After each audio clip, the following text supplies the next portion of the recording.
Hello. Today, we will discuss how the relationship between the elves and dwarves of Middle-earth has developed over time in good and bad terms. While many might have found out about the rift between elves and dwarves in the Third Age, most of their complications actually occurred in the First Age of Middle-earth. In the beginning of Arda, both elves and dwarves were made. Actually, the dwarves were made before the elves by Aule against the will of their deity, Eru Ilúvatar. However, after Eru found out, Aule repented and the dwarves became the children of Ilúvatar. However, this came under one condition, that the dwarves were to wake up after the elves. They were also considered the adopted children of Eru, as opposed to elves and men who were created by Eru as children directly. While it seems their differing origin stories have much to do with this rivalry, it actually didn't have as much to do with it as we may think. There were some elves throughout the ages that did get along with some dwarves and vice versa, and some that didn't get along. For example, the elves of Eregion got along with the dwarves of Khazad-dûm, as well as the Noldor elves and the dwarves of Beleriand. This is because the Noldor would share the dwarves' love of crafting. Ever cool was the friendship between the Nogrim and the Eldar, though much profit they had one or the other, but at that time those griefs that lay between them had not yet come to pass, and King Thingol welcomed them. But the Nogrim gave their friendship more readily to the Noldor in after days than to any others of elves and men. They would also collaborate with King Thingol and build the fortress of Menegroth in Doriath. The Nogrim labored long and gladly for Thingol, and devised for him mansions after the fashion of their people, delved deep in the earth. Where the Escalduin flowed down and parted Neldoreth from Rhigion, there rose in the midst of the forest of a rocky hill, and the river ran at its feet. There they made the gates of the hall of Thingol, and they built a bridge of stone over the river, by which alone the gates could be entered. Beyond the gates, wide passages ran down to high halls and chambers far below that were hewn in the living stone, so many and so great that that dwelling was named Menegroth, the 1,000 Caves. What really started the rivalry were mainly the death of Thingol and the elves' mistreatment of the Petty-dwarves. Thingol's death led to the mutual, long-standing, and deep distrust between elves and dwarves. Just before then, he had thought to combine the greatest works of the elves and dwarves in the crafting, asking the dwarves to aid in the elves' crafting of the Silmarils, though instead, the dwarves seized them instead and refused to return them. And not only that, 2 dwarven representatives would kill Thingol himself and report back to the other dwarves that the dwarves were slain in Doriath. This led to a war between the elves and dwarves. The dwarves held on their way and passed over the great bridge and entered into Menegroth, and there befell a thing most grievous among the sorrowful deeds of the elder days. For there was battle in the 1,000 Caves, and many elves and dwarves were slain, and it has not been forgotten. But the dwarves were victorious, and the halls of Thingol were ransacked and plundered. The elves thought that the dwarves took their shared interest in crafting for granted, while the dwarves simply had a different approach in what to do with the Silmarils. The dwarves initially agreed with Thingol in that they wanted to enjoy their shared craft, as they made Menegroth the 1,000 Caves. However, as time went on, Thingol saw that the dwarves had a particular intent to steal the jewelry. While some may think that Thingol shouldn't have entrusted the dwarves, or at least these particular ones, in the first place there really doesn't seem to be any evidence of distrust of any dwarves before that moment, as the Silmarils were pretty jewels that anyone can lust over. Meanwhile, the dwarves of Nogrod and the Sindar would have issues because the Sindar would attack the Petty-dwarves. The great dwarves despised the Petty-dwarves, who were, it is said, the descendants of dwarves who had left or been driven out from the communities, being deformed or undersized, or slothful and rebellious. But they still acknowledged their kinship and resented any injuries done to them. Indeed, it was one of their grievances against the Eldar that they had hunted and slain their lesser kin, who had settled in Beleriand before the elves came there. This grievance was set aside when treaties were made between the dwarves and the Sindar in consideration of the plea that the Petty-dwarves had never declared themselves to the Eldar, nor presented any claims to land or habitations, but had at once attacked the newcomers in darkness and ambush. But the grievance still smoldered, as was later seen in the case of Mim, the only petty dwarf who played a memorable part in the annals of Beleriand. So, in the case of Thingol, the dwarves would be the ones lusting for the shared craft and thus causing the tension between the two races. This time, the elves would be the ones causing the same tension. The dwarves despised the petty dwarfs, but what they despised more was what was done to their own kin.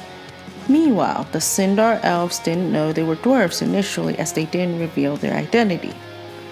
Before the dwarves of Noggard and Belagos came west over the mountains, the elves of Beleriand knew not what these others were, and they hunted them and slew them, but afterwards they let them alone, and they were called Noegith Nibbin, the petty dwarfs. This would also be described largely with Mim, the last of the petty dwarves, as he has an encounter with Durin, begging him not to slay him. Durin would spare Mim, though later, after Glaurung's death, Mim would go back to Nargothrond and be seen by Durin's father Hurin, who would kill him before bringing Noglamir eastwards. Mim would beg Hurin to spare his life, but Hurin showed no mercy and would kill him anyways.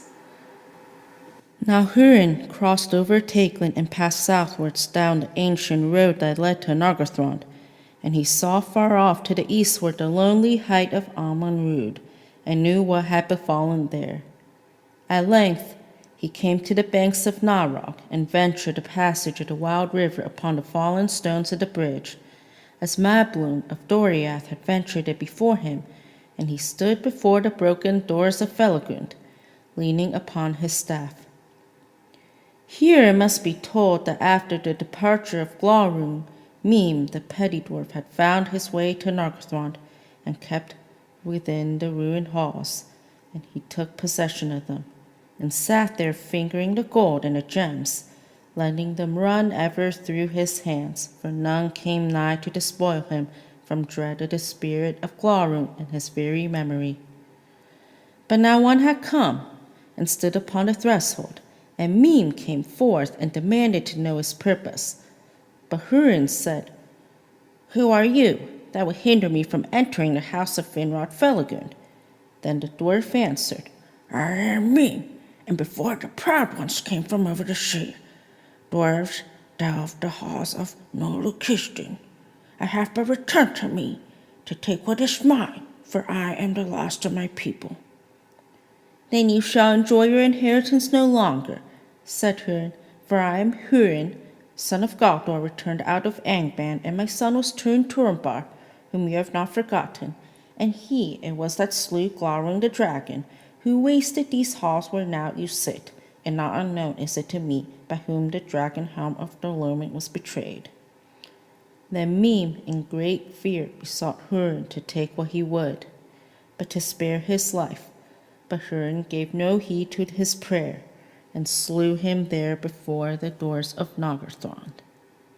In the Second Age, especially before Sauron's dominion, which would happen later in this time period, the elves of Eregion and the dwarves of Khazad-dûm were able to rekindle a more positive relationship between them. As the power and wealth of the dwarves of Khazad-dûm increased, the elves and dwarves were able to enrich their shared love of crafting in Nogrod and Belagos. The power of Moria endured throughout the dark years in the dominion of Sauron, for the Eregion was destroyed and the gates of Moria were shut. The halls of Khazad-dûm were too deep and strong and filled with a people too numerous and valiant for Sauron to conquer from without. Thus its wealth remained long unravished, though its people began to dwindle. For example, the Doors of Durin, also known as the Elven Door, was constructed in honor of their cooperation after the founding of Eregion in 750 of the Second Age by Celebrimbor and Narvi, an elf and a dwarf, two of the greatest craftsmen of the Second Age. They would maintain a close friendship through the War of the Elves and Sauron, when Eregion was sacked by Sauron's forces. During the forging of the Rings of Power, the dwarves didn't have the same effect over them when compared to men, though the rings only brought out their greed for gold. However, they would mostly be allies during their fight against Sauron, though there were some elves and dwarves who fought on Sauron's side. While there were some that fought alongside Sauron and some that fought against Sauron, and the same is true with the elves, it remained that the dwarves had considerably less participation in events concerning other races than the elves and men. This is especially true concerning the last alliance, when Gil-galad and Elendil fought against Sauron. Of the dwarves, few fought upon either side, but the kindred of Durin of Moria fought against Sauron. It is also possible that their ability to get along in this time period had much to do with the dwarves' decreased participation in battle and their mutual desire to fight against Sauron, the latter of which is a sign they were able to reach common ground. At the end of the day, most of the elves and dwarves are ultimately on the same side, right? Not quite, as we move into the Third Age. Even though the elves and dwarves seemed to get along well in the previous age, there was still a deep sense of animosity between the two in the Third Age, especially before the War of the Ring, when Legolas and Gimli were forced to befriend each other by Gandalf. However, there was still a notable exception before that point where an elf and a dwarf did get along, such as Thranduil and Thorin and company. However, in both cases, it took at least a few major events for them to finally reach common ground due to the long-standing distrust between elves and dwarves. The beginning of the Third Age marked the first downfall of Sauron after the last alliance, and also the waning of the elves known as the Fading Years. The same arguably occurred with the dwarves. Many suspect that the animosity was primarily caused by the rifts that occurred in the First Age.